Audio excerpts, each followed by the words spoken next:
창세기 27장 1절에서 4절. 27장 1절로 4절 말씀 같이 읽습니다. 이삭이 나이가 많아 눈이 어두워 잘 보지 못하더니 맏아들 에서를 불러 이르되 내 아들아 하매 그가 이르되 내가 여기 있나이다 하니 이삭이 이르되 내가 이제 늙어 어느 날 죽을는지 알지 못하니 그런즉 내 기구 곧 화살통과 활을 가지고 들에 가서 나를 위하여 사냥하여 내가 즐기는 별미를 만들어 내게로 가져와서 먹게 하여 내가 죽기 전에 내 마음껏 내게 축복하게 하라. 영적 분별력이 어두워진 이삭. 아브라함과 이삭으로 이어지는 하나님의 구원의 언약을 이제 나이가 많은 이삭이 그 아들 에서와 야곱에게 계승하려고 하고 있습니다. 이삭의 시대가 저물고 아들 야곱의 시대가 시작되는 것이죠.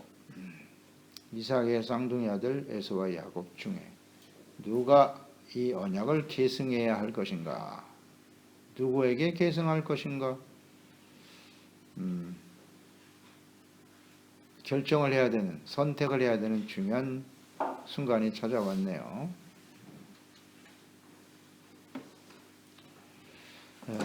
이삭은 장자인 에서에게 이 언약을, 하나님의 구원의 언약을 계승하려고 하고 있네요. 그래서 1절에 보면 나이가 많아 눈이 어두워 잘 보이지 않았다. 나이가 많아 눈이 어두워 잘 보지 못하더니 그랬어요.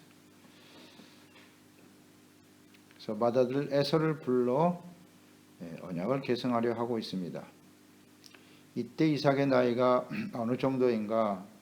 대략 성경을 통해서 추정을 해보면 나이가 137세 정도 됩니다. 137세. 근데 이 나이에 눈이 어두워서 잘 보이지 못할 정도로 쇠약해 있었다. 노쇠하였다. 그리고 그가 생각하기를 임종이 가까웠다. 이런 생각을 한 것 같아요. 임종이 가까웠다. 근데 이때가 정말 임종이냐? 이삭이 죽은 나이가 180세입니다. 35장 28절 29절에 이삭의 나이가 180세라. 이삭이 나이가 많고 늙어 기운이 다음에 죽어 자기 열조에게로 돌아가니 그 아들 에서와 야곱이 그를 장사하였다. 180세에 죽었는데요. 이때 이 장면은 137세란 말이에요. 대략 계산해 보면. 그러면 43년을 더 살았어요. 그러면 이때가 정말 임종이었을까요? 이런 걸 생각해 봐야 됩니다. 그러니까 나이 든 이삭은 임종을 생각하고 아브라함으로부터 주어진 언약의 복을 아들 에서에게 지금 계승하려 하고 있는데 눈이 어두워 보지 못했다. 이것을 이제 기록하고 있는데요. 이거 강조한 이유가 시력이 떨어져서 육체의 눈이 어두워졌을 수도 있는데요. 근데 이걸 강조한 이유가 전체적으로 묵상을 해보면 육체 시력이 떨어졌을 뿐만 아니라 영적으로도 분별력이 떨어진 것이 아니냐 하는 것을 생각하게 되네요. 어떤 아들이 언약을 계승해야 하는지를 분별하지 못하는 상태. 그래서 이것을 강조한 것 같이 묵상이 돼요. 이삭이 지금 죽을 때가 됐다. 137세에. 연결해서 또 묵상을 해보면 그의 형제였던 이복 형이죠. 이스마엘이 137세에 죽었거든요. 137세. 그러니까 이삭이 대략 그 나이 연배가 되니까 이 정도면 이제 나도 죽을 때가 된 것 같다. 뭐 이런 생각을 대략적으로 하잖아요, 사람들은. 내 형도 그 나이에 죽었는데 뭐 이런 생각? 그렇게 그냥 추정해서 묵상해 보는 거예요. 43년을 더 살아야 되는데 스스로 내가 임종이다, 죽을 때가 됐다라고 판단하는 것도 올바른 결정은 아닌 것 같고요. 아무튼 임종의 때가 가까웠다고 생각한 그는 그러면 내가 인생을 마감하게 될 때 내가 해야 할 일이 무엇이지? 이것까지는 좋아요. 무엇을 우리 자녀들에게 유산으로 상속하며 남길 것인가? 그는 이제 축복하겠다 그랬어요. 그 이후에 축복하는 내용이 아브라함으로부터 받은 아버지 아브라함으로부터 받은 이 구원의 언약, 이것이 이제 우리 자녀 세대에 계승되어야 한다. 이 생각은 올바른 것 같아요. 그래서 우리는 적용해서 묵상을 해보는 거죠. 우리의 인생이 지금 마감할 날이 가까운데 그렇다면 우린 자녀들에게 무엇을 남길 것인가? 무엇을 남길 것인가? 이 하나님의 구원의 언약을 어떻게 우리 자녀들에게 계승할 것인가를 항상 생각해야겠죠.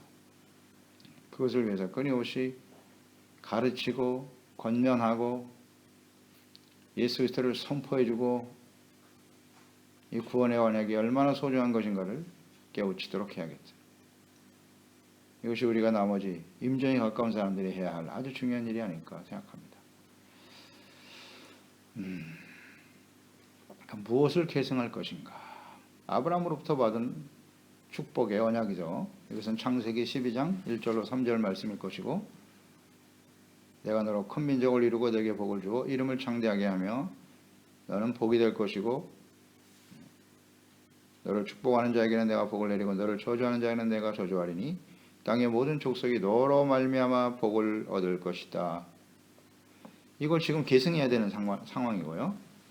또 창세기 22장 16절 18절에 다시 강조하셨죠. 여호와께서 이르시되 내가 나를 가리켜 맹세하노니 내가 이같이 행하여 내 아들 독자라도 아끼지 아니하였은즉 내가 네게 큰 복을 주고 내 씨가 크게 번성하여 하늘의 별과 같고 바닷가의 모래와 같게 하리니 내 씨가 그 대적의 문을 차지할 것이다.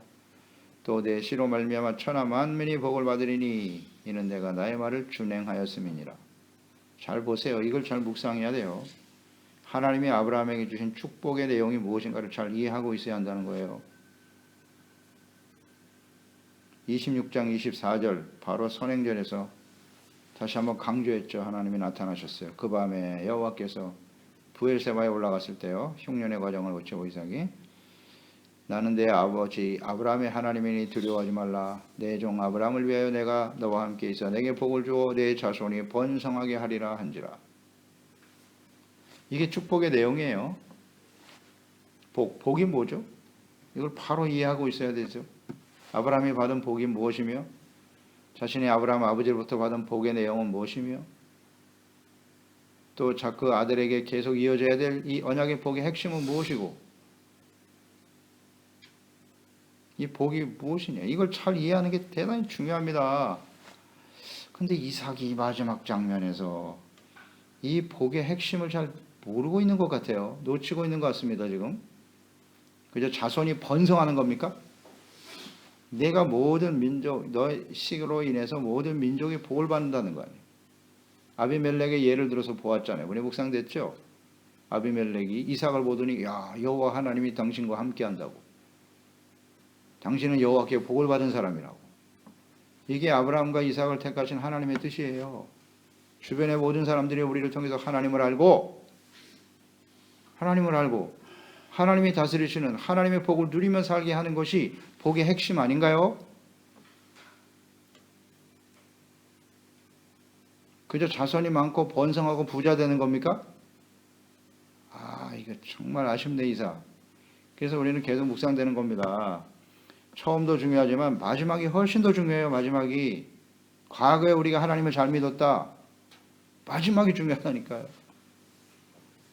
이삭이 여기서 제대로 분별이 안 된 것이다. 이렇게 저는 묵상이 돼요. 이게 눈이 어두워졌다는 걸 강조한 이유는 영적으로 어두워졌다는 거예요. 그래서 에서를 불러다가 화살통과 활을 가지고 들에 가서 나를 위하여 사냥하라. 내가 즐기는 별미를 만들어 내게로 가져와라. 할 말이 이것밖에 없나 이삭? 내가 죽기 전에 마음껏 내게 축복하라. 눈이 어두워 잘 보진 못했지만 43년을 더 살았고 고기를 가져오란 말이죠. 고기를 먹을 정도로 그 신체는 이상이 없었던 것으로 보여요. 죽음이 가까운 사람이 이렇게 고기를 마음대로 먹을 수 있다는 건 쉬운 일은 아닌데 임종을 생각하면서 언약을 장자인 에색에 지금 계승하려고 하고 있어요. 이 장면, 왜 이 모습이 잘못됐는가? 이 상황, 이삭의 이러한 선택과 결정이 왜 잘못인가를 생각해야 해요. 영적인 분별력이 어두워졌다는 이유는 무엇입니까? 창세기 25장 23절에 리브가가 이 쌍둥이를 잉태했을 때 하나님께 물었어요. 뱃속에서 서로 싸우고 있으니까. 이 어찌된 일입니까 하나님? 여호와께서 그에게 이르시되 두 국민이 내 태중에 있구나. 두 민족이 내 복중에서부터 나누이리라. 이 족속이 저 족속보다 강하겠고 큰 자가 어린 자를 섬기리라 하셨다 하라. 큰 자가 어린 자를 섬긴다고 했어요. 나중에 나오는 사람, 그 어린 자가 하나님이 택한 자라는 뜻이잖아요. 에서가 먼저 나왔고 그 다음에 야곱이 나왔으니까. 이 말씀을 이삭이 몰랐을까요? 알았죠.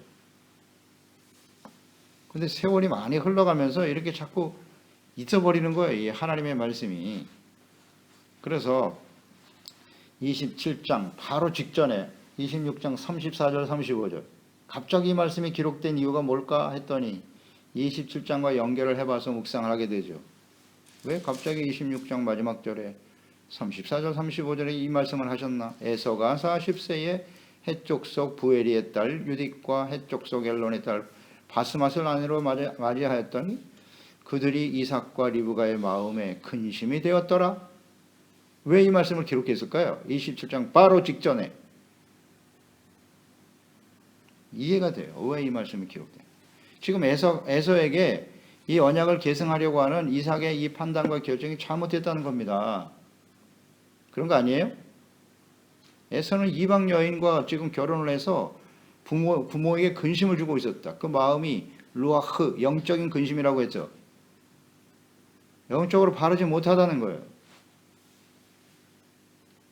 고기를 잡아다가 이삭 아버지의 육체의 만족을 주었을지는 모르나 이방 여인과 결혼하면서 영적으로는 고통을 주고 있었다는 거예요. 이삭이, 에서가. 근데 에서에게 지금 축복을, 하나님의 이 언약을 이어가겠다고요?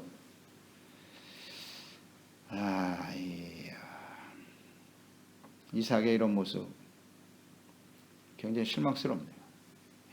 마지막에 아름답지 못하네. 이걸 다시 한번 깨닫게 되는 겁니다. 이건 하나님의 뜻이 아니잖아요. 왜 그러냐? 아브라함이 마지막 임종을 앞두고 이삭의 아내를 선택하는 거죠. 자기가 누구보다도 잘 알잖아요. 하나님, 우리 아버지 아브라함이 나의 아내를 선택할 때 이 땅에서 하지 말고 나의 고향 동족에 가서 아내를 선택하라고 종을 보냈었지. 그때 하나님이 그와 함께 하셔서 지금 나의 아내 리브가를 만나게 하셨지. 이걸 몰라요? 이삭이? 그러면 자기가 아버지 나이쯤 됐잖아요, 이제. 그럼 어떻게 해야 하나? 자기가 해야 할 일이 무엇인가를 아버지를 본받아서 해야 하는데 이걸 놓치고 있네, 지금 이삭이. 이삭과 같은 사람 참 찾아보기 쉽지 않아요, 성경에서. 온전히 순종한 사람이에요. 하나님을 경외한 사람이고. 그런데 이 마지막 순간에 이런 어이없는 행동을 하네요. 그러니까 우리는 누구도 완전할 수 없다는 거예요. 하나님 앞에서. 완전할 수 없어요. 이삭 같은 사람 정말 찾아보기 쉽지 않습니다. 온전히 순종했던 사람이에요. 그래서 우리가 과거에 대단한 신앙생활을 할 수 있고요. 하나님께 쓰임받을 수 있어요. 한순간. 근데 마지막까지 우리의 선택과 결정이 다 올바르다? 그렇지 않다는 걸 보여주잖아요. 살아온 삶의 경륜, 지금 137세입니다. 살아온 삶의 경륜도 있고 그냥 산 게 아니잖아요. 하나님과 함께 살아온 인생이잖아요. 하나님의 말씀도 친히 들었고 하나님을 경외하고 예배하는 자였고 근데 이런 어이없는 선택을 하네요. 이게 인간입니다. 여기서 우리는 이 이삭의 모습을 보면서 우리는 모두 다 겸손해져야 돼요. 하나님 앞에서. 하나님의 말씀을 떠올렸어야죠. 창세기 26장 말씀을 떠올렸어야지. 에서가 지금 어떤 상태인가를 보았어야 되고 에서가 아닌 야곱을 하나님이 택하셨다는 말씀, 창세기 25장의 말씀을 기억했어야지요. 나의 생각, 나의 선택이 중요한 게 아니라 이런 아쉬움이 남죠. 창세기 25장 28절에 보면 이런 말씀이 있었죠. 이삭은 에서가 사냥한 고기를 좋아하므로 그를 사랑하고 리브가는 야곱을 사랑하였더라. 25장 28절에 나와 있어요. 에서가 이삭이 에서를 사랑한 이유가 뭐다? 사냥한 고기를 좋아했대. 이 이삭, 이 아버지가 돼가지고 맛있는 음식 대접해주고 좋은 거 먹여주니까 그것 때문에 그 아들을 사랑했다.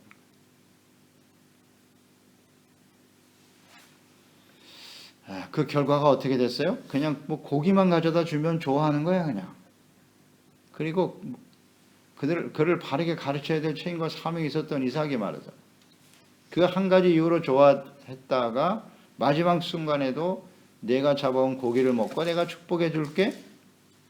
그러니까 26장 34절 35절에 이방 여인과 결혼하는 에서를 만들어 버린 거예요. 먹고 마시는 게 뭐가 중요해? 하나님의 말씀을 바르게 가르치고, 그렇죠? 이게 이삭의 책임이 굉장히 크구나. 굉장히 크구나. 자, 우리가 부모로서 적용을 시켜보세요. 자녀들이 있는데, 우리가 하나님을 알고 하나님의 구원의 언약을 계승해야 될 부모인데, 자녀들이 그저 돈 벌어다가 좋은 것 먹여주고 편안하게 잘 대접해주고 그게 전부입니까? 그렇기 때문에 사랑하는 거예요? 좋아하고? 그러면 이삭과 같은 오류를 범하게 되는 겁니다. 거기에 분별력이 상실되는 거예요. 그저 세상에서 부유해지고 출세하고 성공하고 나에게 좋은 걸 먹여주고 그러면 전부인가? 그래서 사랑하는 거예요. 오늘날도 이 이삭과 같은 마지막에 오류를 범하는 부모들이 그리스도인 부모들이 얼마나 많을까 이런 걸 묵상해 보는 거예요. 바르게 가르쳤어야지. 근데 그 고기만 좋아하다가 결국 고기 잡아와라. 내가 좋아하는 고기 먹고 너를 축복해 줄게.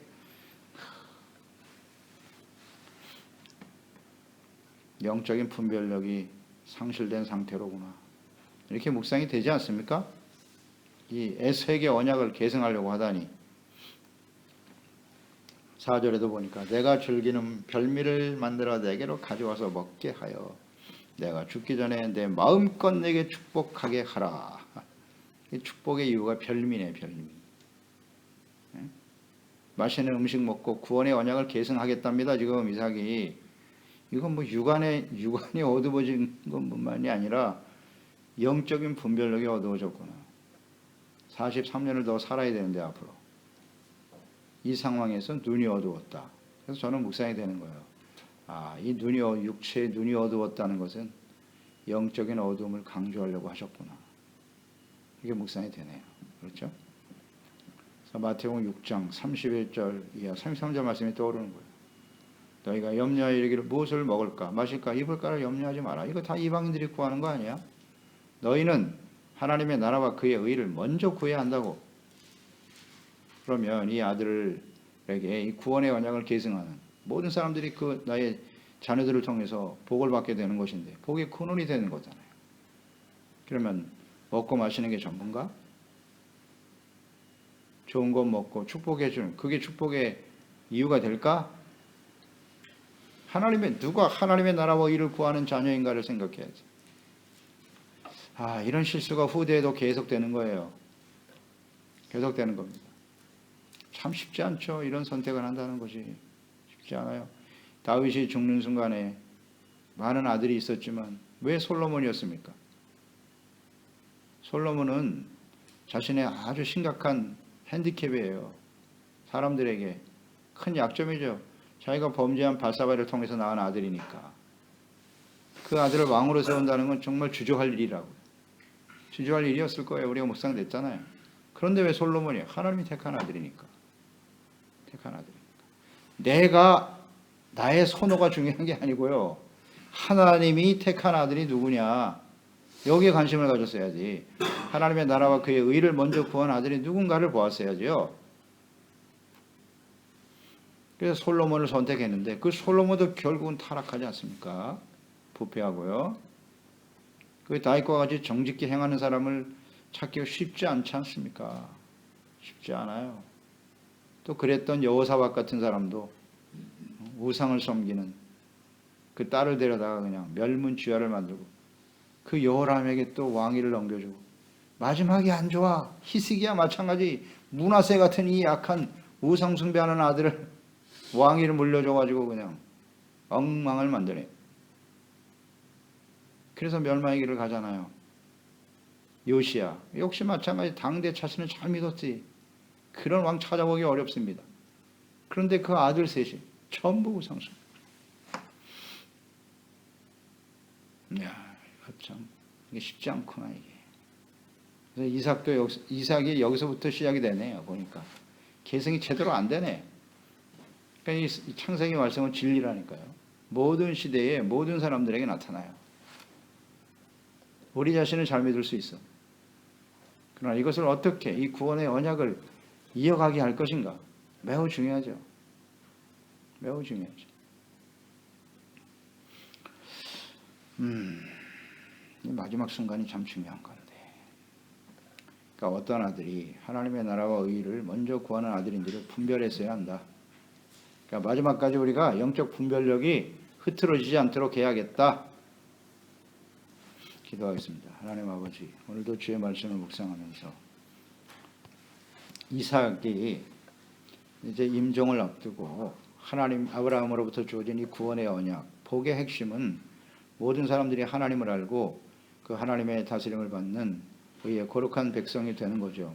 그런 사람들이 하늘의 별과 같이 바다의 모래와 같이 많아지는 것이 아버지의 뜻이에요. 축복의 핵심이고요. 그저 자손이 많이 번성되고 잘 사는 그런 의미가 아닙니다. 이삭이 이걸 제대로 마지막 순간에 이해를 못하는 것 같아요. 나이가 들어서 눈이 어두워지긴 했으나 영적인 분별력까지도 사라진 상태가 아닌가 싶습니다. 그래서 오직 이 하나님의 언약, 구원을 계승하고 상속하는 과정에서 그 선택 기준이 장자이기 때문에 에서가 분명 그 선행절에서 이방 여인과 결혼함으로써 영적인 고통과 근심을 남겨주었다고 했잖아요. 그리고 하나님의 약속이 어떤 아들에게 이어질 것인가 이미 리브가를 통해서 하나님이 말씀하셨을 텐데 하셨는데요. 그 말씀과 하나님의 뜻보다는 자신의 호불호로 이 하나님의 언약을 계승하려고 하는 이삭의 모습, 영적 분별력이 흐려져 있구나 하는 것을 깨닫게 되네요. 주여, 우리가 한순간 주님을 잘 섬길 수 있어요. 이삭처럼 순종하고 하나님을 경외하는 사람 찾기 쉽지 않습니다.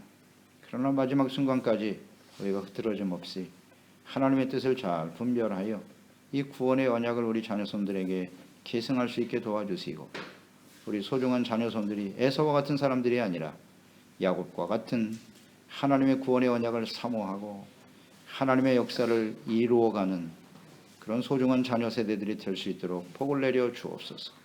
예수님의 이름으로 기도드리옵나이다. 아멘.